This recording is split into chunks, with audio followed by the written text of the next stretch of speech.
Jaya plus செய்திகளுக்காக கார்த்திகா பிரகாஷ். நான் தனியறையில் இருப்பதால் முகக்கவசம் அணியவில்லை. நீங்கள் கட்டாயம் முகக்கவசம் அணிந்து வெளியில் செல்லுங்கள். விரிவான செய்திகளை பார்ப்பதற்கு முன்னதாக தலைப்புச் செய்திகளை பார்க்கலாம்.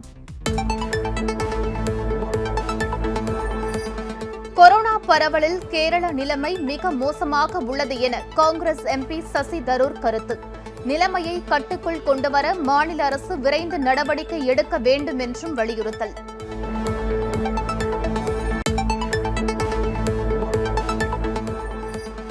கொரோனாவால் பெற்றோரை இழந்த எத்தனை குழந்தைகள் பிஎம் கேர்ஸ் நிதி மூலம் பயன் அடைந்துள்ளனர்? மத்திய அரசுக்கு உச்சநீதிமன்றம் கேள்வி.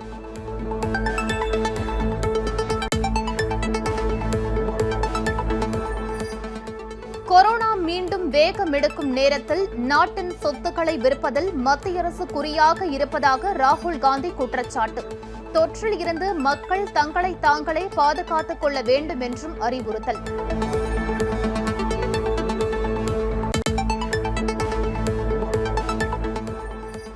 கேரளாவில் கொரோனா தினசரி எண்ணிக்கை 31,000-ஐ தாண்டியது. ஓணம் பண்டிகை கால கொண்டாட்டங்களுக்கு மாநில அரசு அனுமதி அளித்ததே காரணம் என பலரும் அதிருப்தி.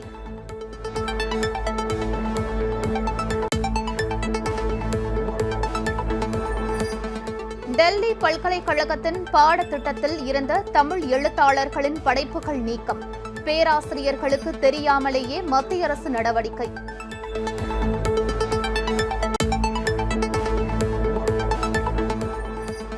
டெல்லி பல்கலைக்கழக பாடப்பிரிவில் நீக்கப்பட்ட தமிழ் எழுத்தாளர்களின் படைப்புகளை மீண்டும் இடம்பெற செய்ய வேண்டும்.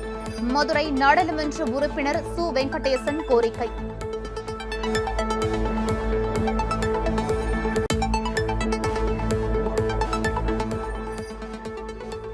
சட்டப்பேரவையில் இருந்து அதிமுக வெளிநடப்பு.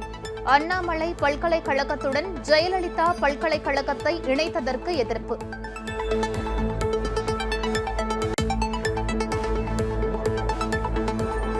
எடப்பாடி ஆட்சியின் போது எம்சான் தயாரிப்பில் நடைபெற்ற முறைகேடுகள் தொடர வேண்டும் என்று திமுக அரசு விரும்புகிறது. எம்சான் லாரி உரிமையாளர் நலசங்கம் குற்றச்சாட்டு.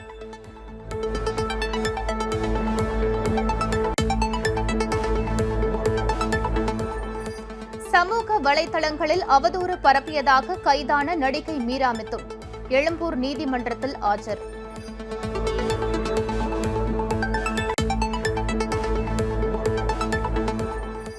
வரும் 28, 29, 30 தேதிகளில் தமிழகத்திற்கு கனமழைக்கான ரெட் அலர்ட். அதீத கனமழை பெய்யும் என இந்திய வானிலை ஆய்வு மையம் தகவல்.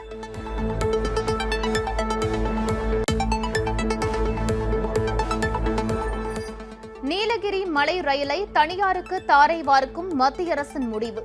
சமூக ஆர்வலர்கள் பலரும் கண்டனம்.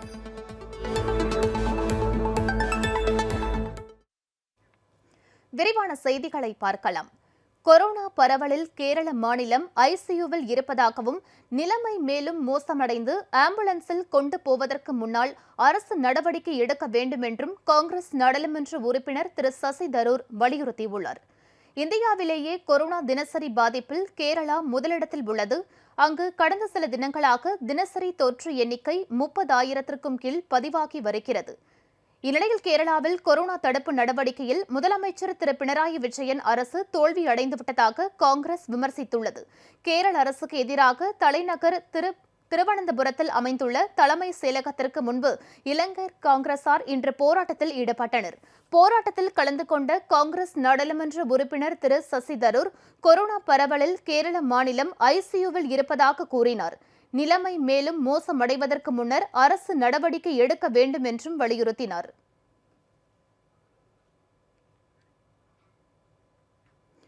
கொரோனாவால் பெற்றோரை இழந்த எத்தனை குழந்தைகள் பிஎம் கேர்ஸ் நிதி மூலம் பயன் பெற்றுள்ளனர் என்று மத்திய அரசுக்கு உச்சநீதிமன்றம் கேள்வி எழுப்பியுள்ளது. கொரோனா தொற்றால் பெற்றோர் ஆதரவை இழந்த குழந்தைகள் ஒவ்வொருவரின் பெயரிலும் பிஎம் கேர்ஸ் நிதியில் இருந்து குழந்தைகளுக்கான பிஎம் கேர்ஸ் என்ற திட்டத்தின் கீழ் 10 லட்சம் ரூபாய் ஒதுக்கப்படும் என பிரதமர் திரு நரேந்திர மோடி தெரிவித்திருந்தார். இது தொடர்பான வழக்கு இன்று உச்சநீதிமன்றத்தில் விசாரணைக்கு வந்தது. அப்போது கொரோனா காரணமாக பெற்றோரை இழந்த குழந்தைகள் அடையாளம் காணப்பட்டனரா, கொரோனாவால் தாய் தந்தை இருவரையும் இழந்த குழந்தைகளின் விவரங்கள் உள்ளனவா, PM கேர்ஸ் நிதியின் நடைமுறைகள் என்ன, PM கேர்ஸ் நன்மைகளை பெறும் குழந்தைகள் யார், தனியார் பள்ளிகளில் பயிலும் குழந்தைகளுக்கு உடனடியாக பணம் வழங்க முடியுமா என பல்வேறு கேள்விகளை நீதிபதிகள் முன்வைத்தனர். இது தொடர்பான விவரங்களை தாக்கல் செய்ய மத்திய அரசு வழக்கறிஞருக்கு உத்தரவிட்டனர். இதனிடையே கொரோனாவால் நாடு முழுவதும் சுமார் 1,00,000 குழந்தைகளுக்கு உதவிகள் தேவைப்படுவதாக தேசிய குழந்தைகள் உரிமை பாதுகாப்பு ஆணையம் உச்ச நீதிமன்றத்தில் இன்று தகவல் அளித்தது. கொரோனா பரவல் மீண்டும் அதிகரித்து வரும் நேரத்தில் நாட்டை விற்கும் பணியில் மத்திய அரசு மும்முரமாக உள்ளதால் மக்கள் தங்களை தாங்களே பாதுகாத்துக் கொள்ள வேண்டும் என திரு ராகுல் காந்தி அறிவுறுத்தியுள்ளார். நாடு முழுவதும் குறைந்து வந்த கொரோனா பரவல் சில தினங்களாக மீண்டும் உயரத் தொடங்கியுள்ளது. தினசரி பாதிப்பு எண்ணிக்கை 46,000 கடந்து பதிவாகி வருகிறது. இதனிடையே இந்தியாவில் கொரோனா 3ஆம் அலை வரும் அக்டோபரில் உச்சமடையும் என தேசிய பேரிடர் மேலாண்மை நிறுவனம் எச்சரிக்கை விடுத்துள்ளது. இந்த நிலையில் கொரோனாவில் இருந்து மக்களை காக்க வேண்டிய மத்திய அரசு நாட்டின் சொத்துக்களை விற்பனை செய்வதில் மும்முரமாக இருப்பதாக திரு ராகுல் காந்தி குற்றம் சாட்டியுள்ளார்.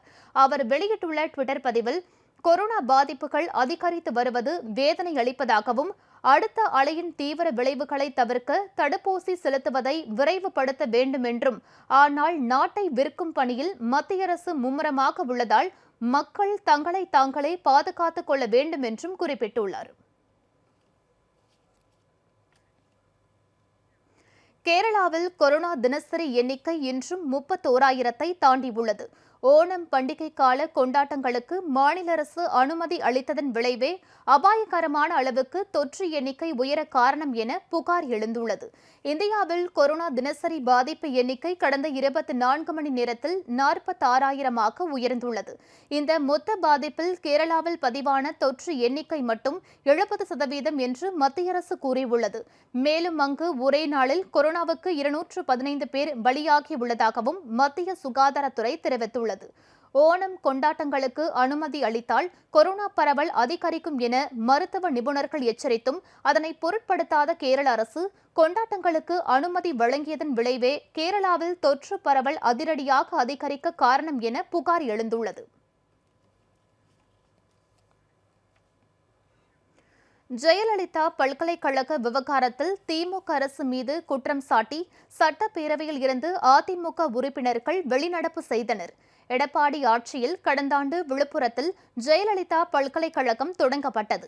இந்த பல்கலைக்கழகத்தை அண்ணாமலை பல்கலைக்கழகத்துடன் இணைக்கப் போவதாக தமிழக அரசு அறிவித்தது. இதற்கு அதிமுக உறுப்பினர்கள் எதிர்ப்பு தெரிவித்துள்ளனர். இது தொடர்பாக சட்டப்பேரவையில் உயர்கல்வி அமைச்சர் பொன்முடி விளக்கம் அளித்தார். அப்போது ஜெயலலிதா பல்கலைக்கழகத்தை அண்ணாமலை பல்கலைக்கழகத்துடன் இணைக்க எதிர்ப்பு தெரிவித்த அதிமுக உறுப்பினர்கள் தமிழக அரசு காழ்ப்புணர்ச்சியுடன் செயல்படுவதாக குற்றம் சாட்டி பேரவையில் இருந்து வெளிநடப்பு செய்தனர்.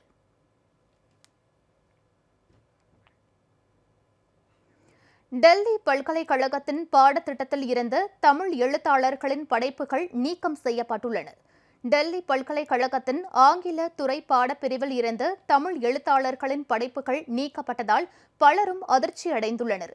எழுத்தாளர்கள் பாமா, சுகிர் தாரணியின் படைப்புகள் பல்கலைக்கழக தேர்வுக்குழு ஆலோசனைக்கு பின் நீக்கப்பட்டுள்ளது. ஆங்கில துறையை சேர்ந்த பேராசிரியர்களுக்கு தெரியாமலேயே படைப்புகள் நீக்கப்பட்டுள்ளதாக கூறப்படுகிறது. நீக்கப்பட்ட படைப்புகளுக்கு பதில் சுல்தானாவின் கனவுகள் மற்றும் ராமாபாயின் படைப்புகள் புதிதாக சேர்க்கப்பட்டுள்ளன.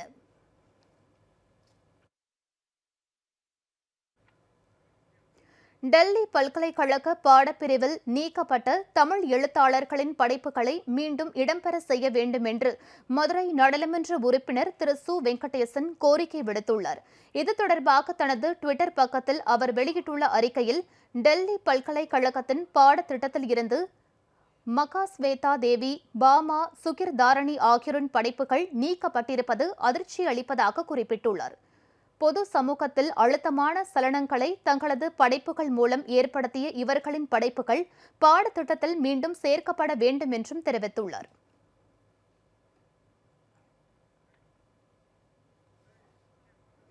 டெல்லி பல்கலைக்கழகத்தில் தமிழும் தமிழ் நூல்களும் புறக்கணிக்கப்படுவதை தடுக்க தமிழக அரசு நடவடிக்கை எடுக்க வேண்டும் என காங்கிரஸ் கட்சியின் சட்டமன்ற தலைவர் கோரிக்கை விடுத்துள்ளார்.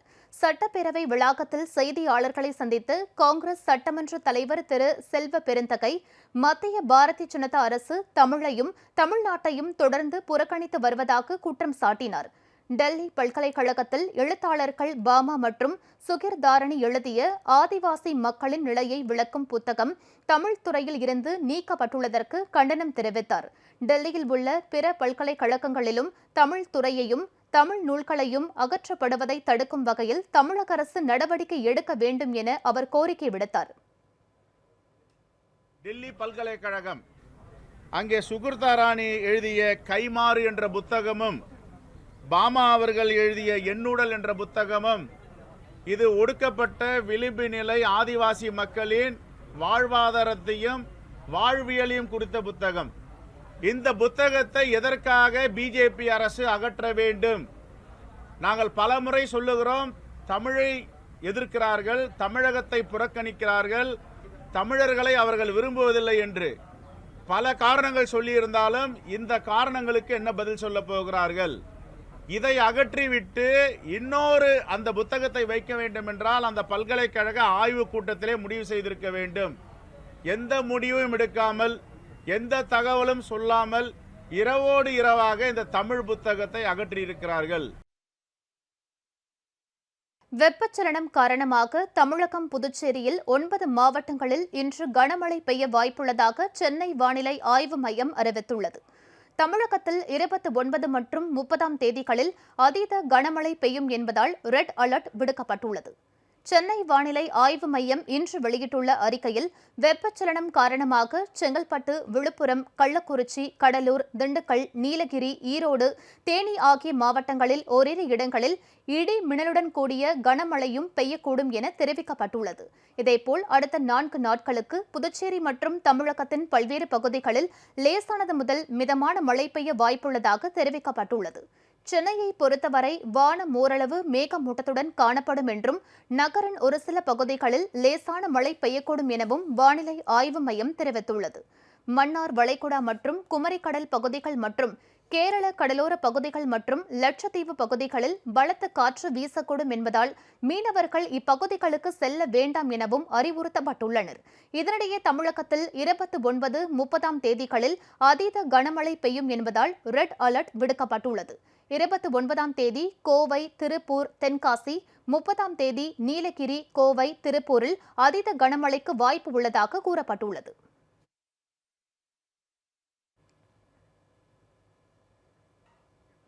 தமிழகமே திரும்பி பார்க்கும் சென்னை புளியந்தோப்பு குடியிருப்பு கட்டுமானம் குறித்த செய்திகளை ஜெயா பிளஸ் தொலைக்காட்சி தொடர்ச்சியாக ஒளிபரப்பி தமிழக மக்களின் கவனத்திற்கு கொண்டு சென்றது பற்றிய ஒரு செய்தி தொகுப்பு.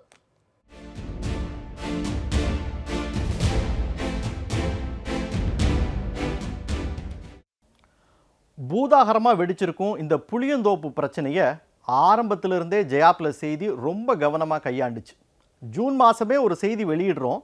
அதில் புளியந்தோப்பு களத்துக்கு சென்று நமது செய்தியாளர்கள் புளியந்தோப்பு பகுதி மக்கள் வீடுகள் ஒப்படைக்கப்படாமல் எப்படி அலைக்கழிக்கப்படுகிறார்கள் என்பதையும், வீடு இல்லாமல் தகர கொட்டகையில் வாழ்வதையும் தெளிவாக காட்சிப்படுத்தி செய்தி வெளியிட்டிருந்தோம். தமிழகத்தின் தலைநகரான சென்னையின் புளியந்தோப்பில் குடிசை மாற்று வாரியத்தால் கட்டப்பட்ட புதிய வீடுகள் உரியவர்களிடம் ஒப்படைக்கப்படாமல் ஆண்டு கணக்காக அலைக்கழிக்கப்பட்டு வருவதாக அப்பகுதி மக்கள் குற்றம் சாட்டுகின்றனர். அக்னி வெயில் என்றாலும் அடைமழை என்றாலும் தங்கள் வசிப்பு தகர கொட்டைகளில்தான் என்று வாழும் விளிம்பு நிலை மக்கள் பற்றியதொரு செய்தி தொகுப்பு. தமிழகத்தின் தலைநகர் சிங்கார சென்னையில் ஆண்டுக்கணக்கான தகர கொட்டைகளில் வாழ்கிறார்கள் புளியந்தோப்பு பகுதி மக்கள். சில ஆண்டுகளுக்கு முன்னால் குடிசை மாற்று வாரியத்தின் 3 மாடி குடியிருப்பில் வாழ்ந்து கொண்டிருந்த அந்த பகுதி மக்களிடம் தற்போதுள்ள வீடுகளை விட வசதியான மேம்படுத்தப்பட்ட புதிய வீடுகளை கட்டித்தருவதாக கூறி அவர்களை அங்கிருந்து அப்புறப்படுத்தினர். அந்த செய்தியில 1.5 லட்சம் ரூபாய் கொடுத்தால்தான் வீடு கொடுப்போம் என்று அரசு அடம்பிடிப்பதையும் தெரிவித்திருந்தோம். அது குறித்த மக்களின் கண்ணீர் பேட்டியையும் வெளியிட்டிருந்தோம். 2 வருஷத்தில் எங்களுக்கு வீடு கட்டித்தரேன்னு எங்களுக்கு ஹவுசிங் போட்டுச்சு, எங்களை வெளியே அனுப்புனாங்க. நாங்கள் கொட்டா போட்டோம், கொட்டாவில் இருந்தோம். அந்த கொட்டாயில இருந்து எங்களுக்கு காலி பண்ணி 2 வருஷத்தில் கட்டி 3 மாதத்தில் கட்டி தரணும். அந்த கொட்டாயை விட்டு இந்த கொட்டா காலி பண்ணி விட்டாங்க. 3 மாதத்தில் வீடு விடணும். இப்போ வீடு விட்டுட்டு என்ன பண்ணிட்டாங்க, டோக்கனு கொடுத்தாங்க வீடு கட்டி. 4 மாடி கட்ட வேண்டியதுக்கு இப்போ 9 மாடி கட்டினாங்க. இந்த 9 மாடிக்கு இந்த 5-6 வருஷமாக அந்த சேத்துலையும் தண்ணிலையும் நாங்கள் லோடு படுறோம். புதிய வீடுகள் கட்டப்பட்டு 2 ஆண்டுகள் ஆகின்றன. அவர்களுக்கு வீடுகள் ஒதுக்கீடு டோக்கன்களும் வழங்கப்பட்டுள்ளன. ஆனால் தற்போது திடீரென்று ஒவ்வொரு குடியிருப்பு வாசியும் 1.5 லட்சம் பணம் கொடுத்தால்தான் வீடு என்று 2020ஆம் ஆண்டு வெளியிடப்பட்ட அரசாணையை சுட்டிக்காட்டி அதனை தங்கள் மீது திணிப்பது எந்த வகையில் நியாயம் என்று கேள்வி எழுப்புகின்றனர் புளியந்தோப்பு பகுதி மக்கள். அதே ஜூன் மாதம் 27ஆம் தேதியும் ஒரு செய்தி வெளியிட்டோம். அதில் திமுக அமைச்சர்கள் புளியந்தோப்பு குடியிருப்பை பார்வையிட வருவதையும் மக்களின் குறைகளை காது கொடுத்து கேட்காமல் வெளியேறுவதையும் செய்தியாக தெரிவிச்சிருந்தோம். சென்னை புளியந்தோப்பு பகுதியில் குடிசை மாற்று வாரியத்தின் கீழ் கட்டி முடிக்கப்பட்டு காலியாக இருக்கும் வீடுகளை நேரில் பார்வையிட்ட அமைச்சர்கள் மக்களின் கோரிக்கைகள் குறித்து கேட்காமல் திரும்பி சென்றது அப்பகுதி மக்களிடம் கொந்தளிப்பை ஏற்படுத்தியது. சென்னை புளியந்தோப்பு கேபி பார்க் பகுதியில் இடிந்து விழும் நிலையில் உள்ள கட்டிடங்களில் வசிக்கும் மக்களின் இன்னல்கள் குறித்தும் குடிசை மாற்று வாரியத்தின் கீழ் கட்டப்பட்ட வீடுகளுக்கு மக்களை கூடுதலாக 1.5 லட்சம் ரூபாய் செலுத்த சொல்வது குறித்தும் ஜெயா பிளஸ் தொலைக்காட்சியில் அண்மையில் செய்தி ஒளிபரப்பப்பட்டது.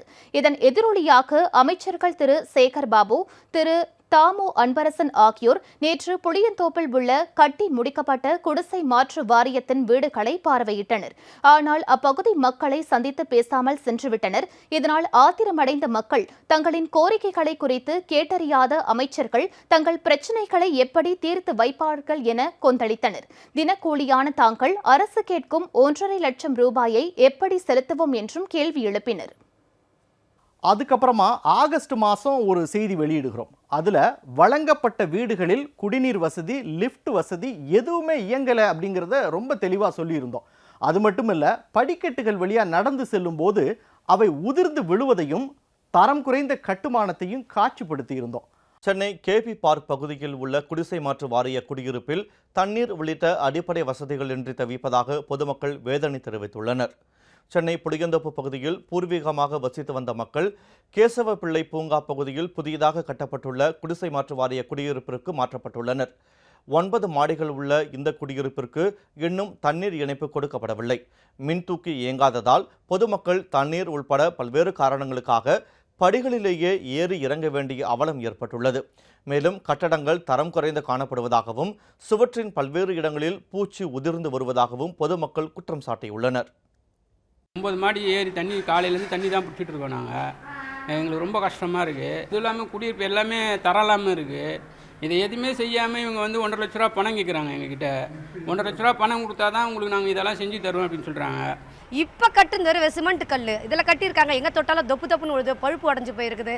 பாருங்க, கண்ணாடிக்கனால கூட உடச்சி சுக்கல் சுக்கலாக இருக்குது. எத்தனை வருஷம் தாங்கன்றது கூட எங்களுக்கு தெரியாமல் நாங்கள் குடும்பம் பண்ணிகிட்டு இருக்கிறோம்.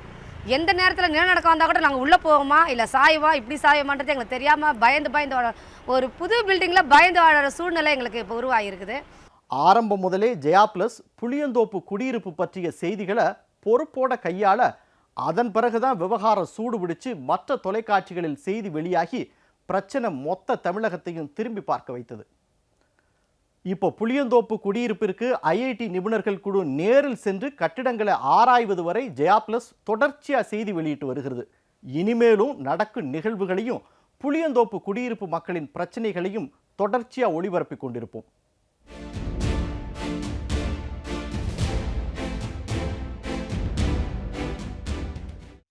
சமூக வலைதளங்களில் அவதூறு பரப்பியதாக 2வது வழக்கில் கைது செய்யப்பட்ட நடிகை மீரா மிதுன் எழும்பூர் நீதிமன்றத்தில் ஆஜர்படுத்தப்பட்டார். சென்னை வியாசர்பாடி MKP நகரை சேர்ந்த ஜோ மைக்கேல் பிரவீன் என்பவர் கடந்த 2020ஆம் ஆண்டு நடிகை மீரா மிதுன் சமூக வலைதளங்களில் தனது பெயரையும் புகைப்படத்தையும் தவறாக பயன்படுத்தி அவதூறு பரப்பி வருவதாகவும் அவர் மீது நடவடிக்கை எடுக்க வேண்டும் என புகார் அளித்திருந்தார். அதன் அடிப்படையில் அவதூறு பரப்புதல், சமூக வலைதளங்களை தவறாக பயன்படுத்துதல் உட்பட 4 பிரிவுகளின் கீழ் மீரா மிதுன் மீது MKP நகர் போலீசார் வழக்கு பதிவு செய்தனர். இந்த நிலையில் சமீபத்தில் பட்டியலினத்தோர் குறித்து இழிவாக பேசி அவதூறு பரப்பும் வகையில் வீடியோ வெளியிட்ட புகாரில் மீரா மிதுனை மத்திய குற்றப்பிரிவு போலீசார் கைது கைது செய்து சிறையில் அடைத்தனர். சிறையில் அடைக்கப்பட்ட மீரா மிதுன் மீது கைது நடவடிக்கை மேற்கொள்வதற்காக எம்கேபி நகர் போலீசார் எழும்பூர் நீதிமன்றத்தில் வாரண்ட் பெற்று நேற்று கைது செய்தனர். மேலும் அவரை போலீஸ் காவலில் எடுக்கவும் அனுமதி கேட்டு மனு தாக்கல் செய்திருந்தனர். அதன் அடிப்படையில் இன்று காலை பலத்த பாதுகாப்போடு எழும்பூர் நீதிமன்றத்தில் மீரா மிதுன் ஆஜர்படுத்தப்பட்டார். புதுச்சேரி சட்டப்பேரவை பட்ஜெட் கூட்டத்தொடர் அடுத்த மாதம் 3ஆம் தேதி வரை நடைபெறும் என அறிவிக்கப்பட்டுள்ளது. புதுச்சேரியில் என்ஆர் காங்கிரஸ் பாஜக கூட்டணி ஆட்சியில் முதலமைச்சராக திரு ரெங்கசாமி முழு பட்ஜெட்டை இன்று தாக்கல் செய்கிறார். அந்த மாநிலத்தில் முதன்முறையாக அமைந்துள்ள தேசிய ஜனநாயக கூட்டணி அரசின் முதல் பட்ஜெட் இதுவாகும். பட்ஜெட் கூட்டத்தொடரின் முதல் நாளில் துணைநிலை ஆளுநர் திருமதி தமிழிசை சவுந்தரராஜன் பட்ஜெட் உரையை வாசித்தார். புதுச்சேரி சட்டப்பேரவை வரலாற்றில் முதன்முறையாக துணைநிலை ஆளுநர் உரை தமிழில் வாசிக்கப்பட்டது. ஆளுநர் உரையில் புதுச்சேரியில் வேளாண் துறையை மேம்படுத்த பல்வேறு நலத்திட்டங்கள் செயல்படுத்தப்பட்டு வருகின்றன.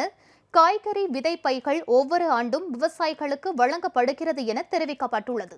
11 டிராக்டர்கள், 9 பவர் டில்லர்கள், நெல் நடவு இயந்திரங்கள் விவசாயிகளுக்கு மானிய விலையில் வழங்கப்படுகின்றன என குறிப்பிடப்பட்டுள்ளது. கொரோனாவை தடுக்க அனைவரும் தடுப்பூசி போட்டுக்கொள்ள வேண்டும் என்று ஆளுநர் தமிழிசை வலியுறுத்தினார். வருவாயை பெருக்கும் வகையில் புதுச்சேரி பட்ஜெட் இருக்கும் என்று நம்புவதாக துணைநிலை ஆளுநர் திருமதி தமிழிசை சவுந்தரராஜன் தெரிவித்துள்ளார். இதனிடையே புதுச்சேரி சட்டப்பேரவை பட்ஜெட் கூட்டத்தொடர் அடுத்த மாதம் 3ஆம் தேதி வரை நடைபெறும் என அறிவிக்கப்பட்டுள்ளது.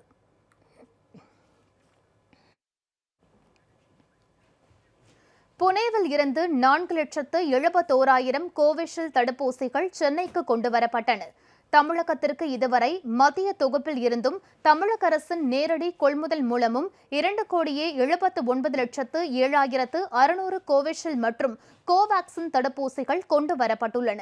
இதன் மூலம் இதுவரை சுமார் 2,72,00,000 பேருக்கு கொரோனா தடுப்பூசி போடப்பட்டுள்ளது.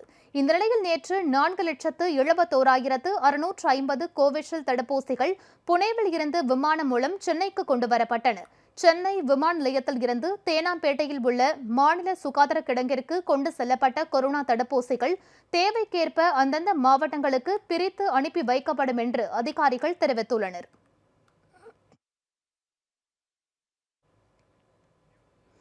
முந்தைய எடப்பாடி பழனிசாமி ஆட்சி காலத்தில் எம்சாண்ட் கிரஷர்களில் நடைபெற்ற முறைகேடுகள் மீது நடவடிக்கை எடுக்காமல் அதே முறைகேடுகள் தொடர வேண்டும் என தற்போதைய திமுக அரசு விரும்புவதாக தமிழ்நாடு எம்சாண்ட் லாரி உரிமையாளர்கள் நலச்சங்கம் குற்றம் சாட்டியுள்ளது.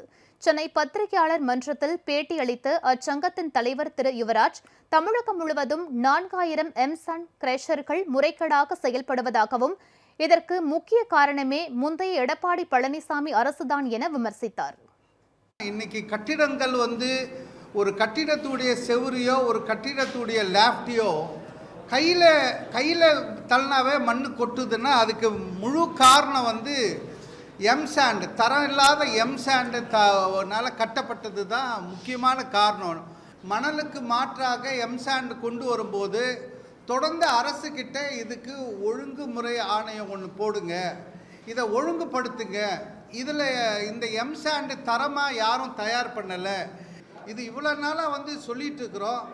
ஒரு புதிய அரசு அமைந்திருக்கு, சரி அமைச்சருக்கெல்லாம் கடிதம் கொடுத்தோம், எல்லாம் பண்ணோம், நடவடிக்கை எடுப்போம். பார்த்தா இன்று நாள் வரை எதுவும் இல்லை.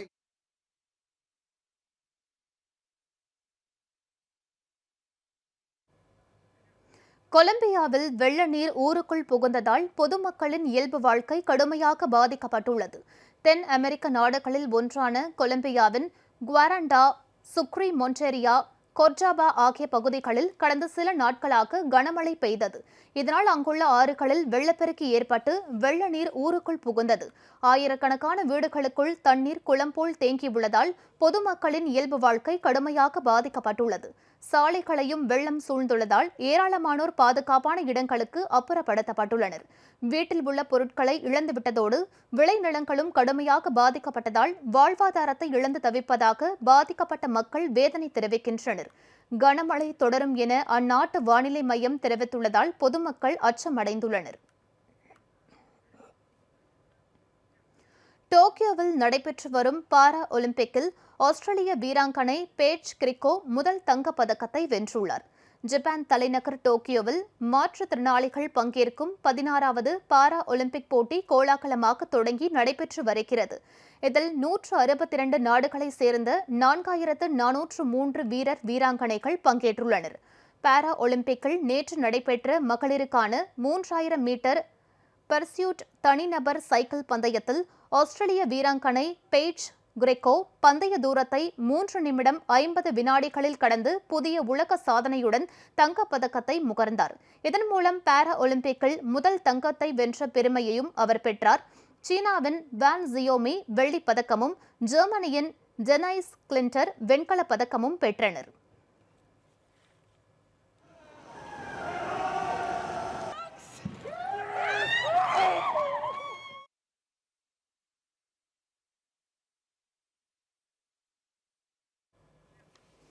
தொடர்ந்து மற்ற செய்திகளை வழங்க காத்திருக்கிறார் ரம்யா. அடுத்தடுத்த நிகழ்வுகளுக்கு தொடர்ந்து பாருங்கள் ஜெயா பிளஸ் தொலைக்காட்சியை.